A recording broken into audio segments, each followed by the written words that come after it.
U.S. airstrikes between the Iraqi cities of Erbil and Mosul have now killed at least 16 ISIS militants. At least that is according to health and civil defense officials there. President Barack Obama, we saw him this morning saying that U.S. airstrikes have successfully destroyed arms and equipment of ISIS militants in northern Iraq. And he added, though, that it will be up to Iraq to unite and stop this Islamic militant group. But could these airstrikes have unintended consequences for the West? Let me bring in CNN terrorism analyst Paul Cruikshank, who penned an opinion piece on precisely that, and CNN national security analyst and former CIA operative Bob Baer.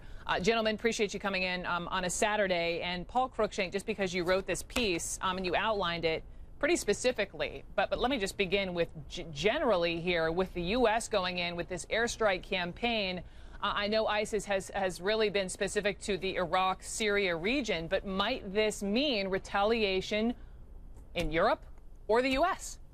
It could mean that. It could mean that ISIS could unleash attacks in Europe or even the United States. They're actually quite well positioned to do that. They've got training camps. They've got tens of millions of dollars.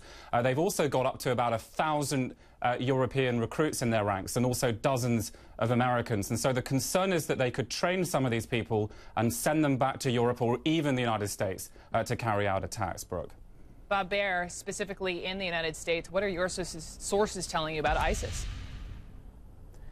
Well, it's true that they are in a position to hit us either in Europe, places in the Middle East. Now, law enforcement sources have been telling me for a long time, for months, that ISIS is here within U.S. borders. There's specifically traced ISIS members that have come across the Mexican border. They're not, of course, U.S. passport holders, but they're in this country. They came under false identities, and they believe they're capable of carrying out terrorism attacks inside this country. Are they here for precisely that reason? That's what they believe. They said the Mexican border, yes, the children are coming across, but their major concern is that terrorists are coming back to make attacks here. And I asked for specifics, and of course, I don't work for the government, so they couldn't tell me. And they just went silent. Wow, that is the first I've heard of that.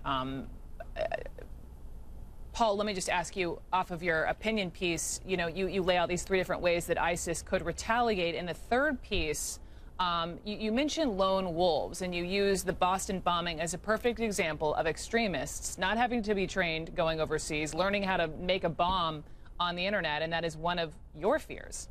Well, that is a real fear. ISIS has a lot of supporters in the West, particularly in Europe, and there's concern that they could lash out with some sort of lone wolf attack back in Europe or even the United States. ISIS supporters at the moment have put out a Twitter campaign calling for exactly this, calling for attacks against the United States, attacks against Europe. But from a European perspective, there's a lot of concern because hundreds of fighters have come back to Europe who've been fighting in Syria and Iraq, and many of them actually were fighting with ISIS. And back in May, we saw an attack on the Jewish Museum in Brussels, and that was carried out by a former ISIS member, a French-Algerian militant who had spent a year in Syria and come back to Europe. And the concern is we could see more of these kind of attacks now triggered by these U.S. strikes against ISIS in Iraq. What about more imminently, Bob Baer, in country, in Iraq, when we wonder about the thirst level of retaliation among these ISIS militants? We know that they have seized this hydroelectric dam